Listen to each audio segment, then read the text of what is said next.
नमस्कार साथियों, हम लोग फिर से हाजिर हैं आप लोगों के बीच में। आज का स्पेशल वीडियो है नौजवान बच्चों पर, उन बच्चों पर जो स्कूल में पढ़ाई करते हैं। पढ़ाई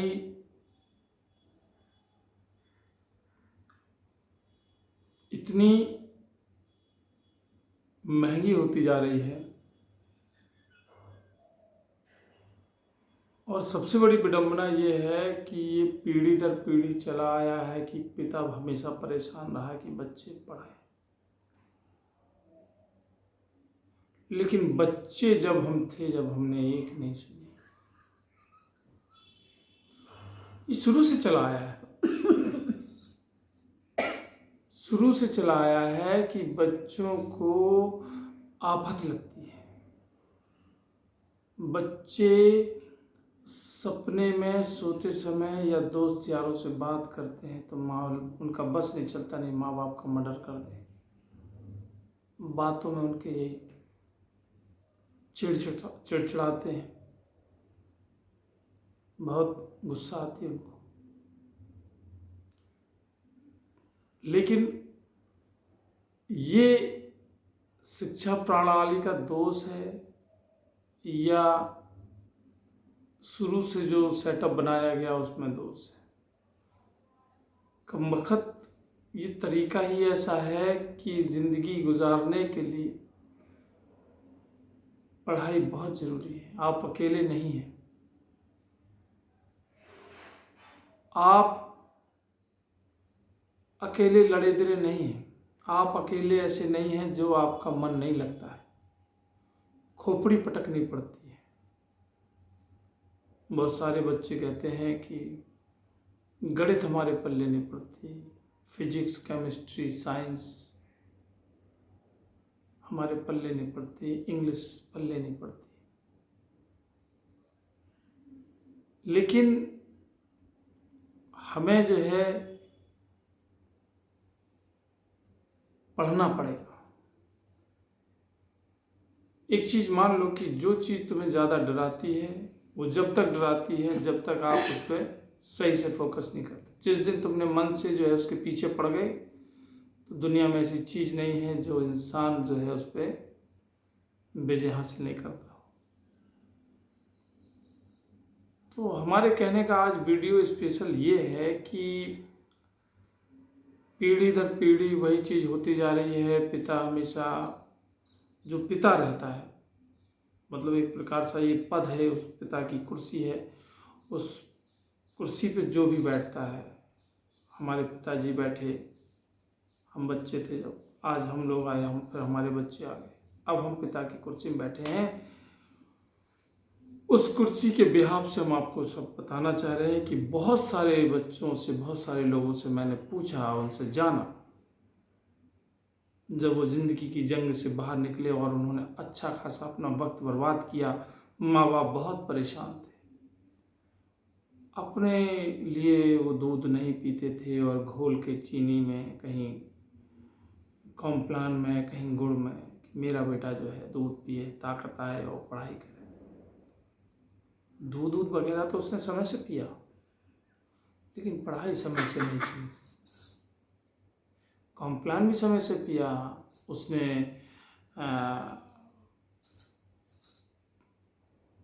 मतलब एक प्रकार से कि मैं कहूँगा कि पापा को, मतलब खुशी में पापा ने कि बेटा पढ़ रहा है तो मेला देखना है या दशहरा जाना है, उसका भी फ़ायदा उठाया।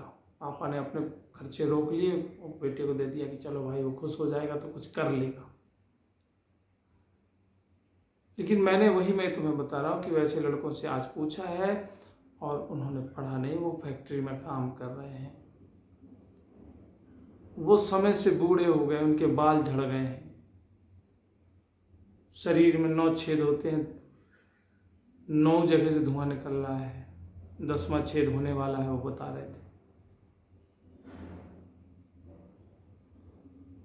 तो जहां सावधानी हटी दुर्घटना घटी।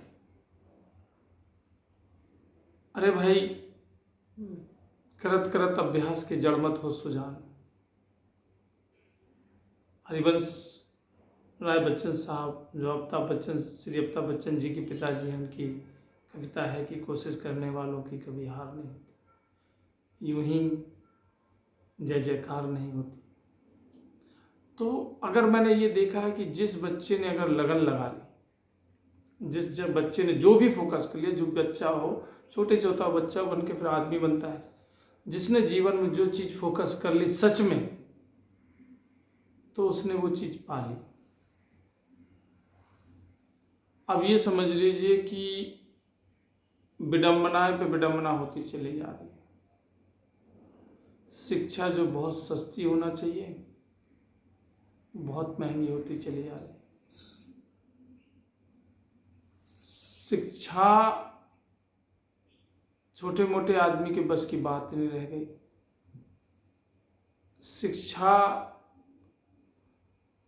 एक प्रकार से माफियागिरी हो गई। हर किसी का मन करता है कि हम अपने बच्चे को अच्छे स्कूल में पढ़ाएं, हम अपने बच्चे को इंग्लिश मीडियम में पढ़ाएं, और इंग्लिश मीडियम में जो है एडमिशन कराने के लिए बहुत अच्छे से अच्छा व्यक्ति भी जो है उसके फीस के बारे में चिंतित रहता है। और वो स्कूल वाले दिन पे दिन जो है आप सफ़ेद सोमवार की ड्रेस, अभी तो बुधवार की ड्रेस और शनिवार की ड्रेस, 2 ड्रेसें हैं, मोजा अलग करने वाले हैं, सोमवार के अलग होंगे, मंगलवार के अलग होंगे, किताबें उन्हीं से लो, मोजे उन्हीं से लो, ड्रेस उन्हीं से लो। बहुत जल्दी आदेश हो जाएगा कि बच्चे जो पढ़ रहे हैं वो कच्ची बनियान भी वहीं से लें। और फिर कुछ दिन बाद आदेश हो जाएगा कि जो पढ़ रहे हैं, जो गार्जियंस पढ़ा रहे हैं, तो वो लोग भी यहाँ से ही कपड़े लें, यहाँ से ही डालडा लें, तेल लें, साबुन लें, गेहूँ लें, ये सब समझ लो। तो उनका भी और बड़ा खेद है, बड़ा दुख है कि जो चीज़ समाज के लिए फायदेमंद है और समाज को सही से मिलना चाहिए, उस पर कितनी धांधली है, उस पर कोई विचार करने वाला नहीं है। हर किसी को शिक्षा जो है अब दिन पे दिन जो है काबू के बाहर हो रही है। हर चीज रोज, अब सालाना एडमिशन होता है तो एडमिशन की फीस और प्लस बीच में जो एनुअल फंक्शन होता है उसकी पहले फीस, फिर जो है मैडम बताएंगी कि आज शिक्षक दिवस है, कल डोसा दिवस है, परसों ढोकला दिवस है, बर्गर दिवस है। ये छोटी छोटी बातें जो है अक्सर जो है माँ बाप के यहाँ धीरे से पर्ची भेज दी जाती है। माँ बाप सूखी रोटी खा रहे, बच्चों को ढोकला खिला रहे, नाश्ता देते, और बच्चे ये दर्द नहीं समझ पाते। माँ बाप को पता है ये अच्छी तरह कि स्कूल में क्या हो रहा है। अच्छा, स्कूल में 2-4% जो टीचर हैं वो सोचते हैं कि हम सही से शिक्षा, वरना वो भी सोचते हैं कि पढ़ो चाहे चूल्हे में जाओ, हमारा काम है, हम अपना वक्त, शिक्षा और संस्कार छोड़ के बाकी सारी चीज़ें बच्चे सीख के आ रहे हैं स्कूल से। जरा जरा सी बात पे चिड़चिड़ाना, बात नहीं मानना, टाइम की पंक्चुअलिटी नहीं समझना, वक्त की कीमत क्या होती है ये नहीं समझना, ये सब चीज़ें जो हैं मेरे हिसाब से जो है माँ बाप ऐसे फंस गए जैसे सांप जो है वो क्या बोलते हैं जो चूहे जैसी होती है उसको लील लेता है, मछकरा क्या होता है वो, चूहे जैसी, हाँ, छछूंदा। तो वही कहानी है माँ बाप की, वही हो गई। और फिर होंगे, तो मेरे कहने का मतलब ये है कि कंपटीशन इतना सारा है और इतने सारे बच्चे पढ़ रहे हैं, बड़े लोग ही पढ़ा सकते हैं, छोटे लोगों का तो सपने परे हो गया ये मामला। लेकिन अगर पढ़ोगे नहीं तो अपने अधिकार और अपने कर्तव्य कभी नहीं समझ पाओगे, अपने समाज को आगे कभी नहीं बढ़ा पाओगे, अपने देश के लिए कभी कुछ नहीं कर पाओगे, अपनी ही दाल रोटी कमा के मर जाओगे। मैंने देखा है ज़्यादातर लोग जैसे तैसे गांव के लोग कोशिश करके हाई स्कूल करते हैं, थोड़ा और ज़्यादा ताकत लगा दी, इंटर कर लिया, शादी हो गई। ये सब अशिक्षा का ही कारण है। अब ये समझ लो कि फिर उसी में वो डिग्रियां बनाते हैं। एक बच्चा 1 डिग्री, 2 बच्चा 2 डिग्री, 3 4 5 6 7 8 8 9 9 बच्चे जो है डिग्रियों के रूप में फिर वो वही उनकी धरोहर रहती है और उसी को वो दिखाते हैं। अब वही अगर 2 बच्चे होते उतना ही खर्चा पड़ता तो उनको पढ़ा लेते। अब शिकायत करते हैं कि 1 किलो आलू एक बार में बनता है घर में भैया, 2 किलो सेव लाओ, बोले लास्ट में हमें मिलता ही नहीं है, ऊपर ऊपर एक एक सेव बच्चे उठाते हैं, खत्म। अच्छा खाना जमाने बीत गए, नहीं खाया। सही से सब्जी में तेल की व्यवस्था नहीं है। ये सब तुम्हारी उसी चीज से जुड़ी हुई है जो आज तुम जो है समय का यूज नहीं कर रहे हो, कल पे सब कुछ छोड़े पड़े हो। ये सब कुछ आने वाले समय में हर किसी को ये दशा देखनी पड़ती है। और समझने को तैयार नहीं, समझने को तैयार नहीं। तो आने वाले समय में जो शिक्षा है और शिक्षा करनी पड़ती है, जो चूक जाता है, तो ये समझ लो कि ये जो है ये सारी चीज़ें आप और वही आप पढ़ लेते हैं, राजा बाबू बन जाएंगे। आपके 10 नौकर नहीं, जिस हिसाब से पढ़ लो तो कम से कम 2 नौकर के हिसाब से पढ़ लो तो कम से कम नौकर लगे रहेंगे। गाड़ी मिलेगी आपको, प्रेस करने वाला मिलेगा आपको, बढ़िया से जहाँ जाओगे वहाँ बाबूजी बाबूजी साहब साहब कह के लोग पुकारेंगे। गांव में ज़्यादातर लोग जो है नेता नगरी, खुरापात और तमाम चीज़ों में, जबकि बहुत अच्छे इंटेलिजेंट बुद्धि होती है, लेकिन अभाव में जो है संगति के, संस्कार के, शिक्षा के, गुमराह हो जाते हैं जीवन में। अच्छे खासे बच्चे जो है बर्बाद हो जाते हैं। तो मेरे कहने का मतलब ये है कि शिक्षा बहुत महंगी हो रही है, माँ बाप का धुआं निकला जा रहा है। अगर 3 महीने में जो मनाओ कि 3 महीने में लगती है तो वो 2 महीने में होश में आ पाता है, फिर तीसरे महीने में जो है फीस आ जाती है, फिर खड्ड हो जाता है, समझ रहे। लेकिन जिस हिसाब से खून पसीने के माँ बाप के पैसे लग रहे हैं, उस हिसाब से जो बच्चे जो हैं पढ़ नहीं रहे, बिल्कुल नहीं सीरियस हो रहे। डॉक्टरी आप करा के देखिए कितनी महंगी हो गई, 1 करोड़ की है। अब ये मत कहो सदमा में कुछ चीज़ें छोटी रहने दो। इंजीनियरिंग देखिए, टीचिंग देखिए, तमाम ऐसी चीज़ें हैं। और फिर इंग्लिश मीडियम में जितना आप इंग्लिश अच्छी स्कूल में पढ़ाओगे तो बच्चे दूसरों को इंग्लिश बोले न बोले, लेकिन माँ बाप से इंग्लिश ज़रूर बोलते हैं, क्योंकि माँ बाप भी उसी गरीब जैसे होते हैं। जब वो बच्चे गांव जाते हैं तो गांव के लोग जो है ओरिजिनल होते हैं, सही होते हैं, लेकिन वो इंग्लिश उन गांव वाले बच्चों से ज़रूर बोलेंगे।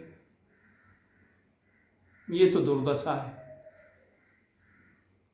तो जागो मेरे नौजवान साथियों, और तुम्हें जो है सोने की इजाज़त नहीं है, कुछ कर डालो, वरना दिल्ली और सूरत गुजरात में और नई फैक्ट्री बन रही हैं। फैक्ट्रियों की कमी नहीं है,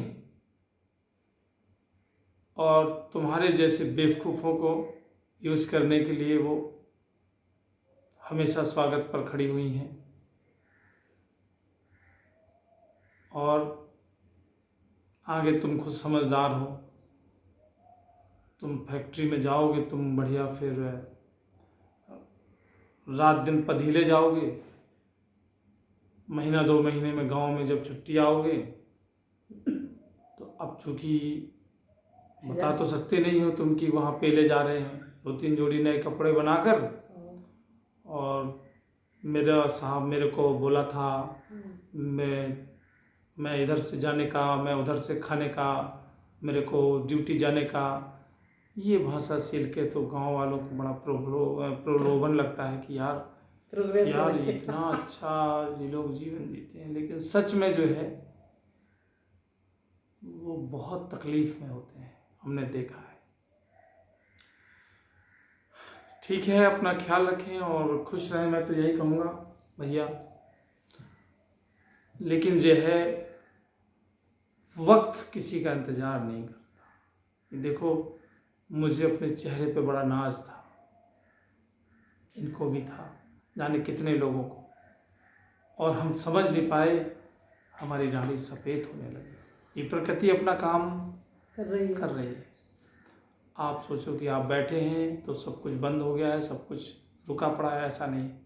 सब कुछ का धीरे धीरे हमारे आँखों के नीचे डार्क सर्किल होना शुरू होंगे, आँखों में झुर्रियाँ शुरू होंगी, और धीरे धीरे करके ये मांस लटकने लगेगा और हम बूढ़े हो जाएंगे और फिर हम समाप्त हो जाएंगे। ये यथार्थ सत्य है। लेकिन इस जीवन में यहाँ पर लड़ने के लिए सांस लेने की कीमत अदा करनी पड़ती। जितनी अच्छी सांस लेना चाहते हो उतनी अच्छी कीमत अदा करनी पड़ेगी आपको। लेकिन वो मेहनत से करें और अपने कर्म से करें। किसी के दूसरे की छल कपट से ये प्रकृति बिल्कुल इजाज़त नहीं देती। अक्सर हमारे वीडियो बड़े हो जाते हैं, उसके लिए हम क्षमा चाहते हैं, लेकिन क्या करें, जब दिल की कुछ बात हमारी आपकी जब मिल जाती है तो फिर हम जो है समय भूल जाते हैं। खैर, बहुत बहुत शुक्रिया, आप सब लोग हमारा वीडियो देखते हैं। जो भी देखते हैं उनका शुक्रिया, जो नहीं देखते हैं उनका भी शुक्रिया। और सब लोग भैया जो है कि बड़े सादगी से रहें, शांत रहें, सुशील रहें और अपनी ज़िंदगी में मगन रहें, दुनिया के चक्कर में ना पड़े। और नौजवान साथियों, चैन से सोना है तो जाग जाओ, नहीं तो समझ रहे हो, फिर पिता कहेगा कि हमारे घर से भाग जाओ तो बुरा लगेगा फिर तुम्हें, क्योंकि वो तुम्हें चाहता है, तुम्हारे लिए परेशान है, और तुम जो है सोकर, तुम जो है हवा में टहलाकर, पीठ दिखा के जो वक्त बर्बाद कर रहे हो ना। पिता जब तक कुर्सी में बैठा है वो चिल्लाएगा, चिड़चिड़ाएगा, गुस्सा होगा, लेकिन एक दिन पिता भी नहीं रहेगा, वो अकेले तुम रहोगे। और दुनिया माफ़ नहीं करेगी, पिता तो माफ़ कर देता है। दुनिया के थपेड़े जब घलेंगे तो यही कहोगे कि भैया फट जा रही है ज़मीन, समझ रहे? ठीक है, नमस्कार।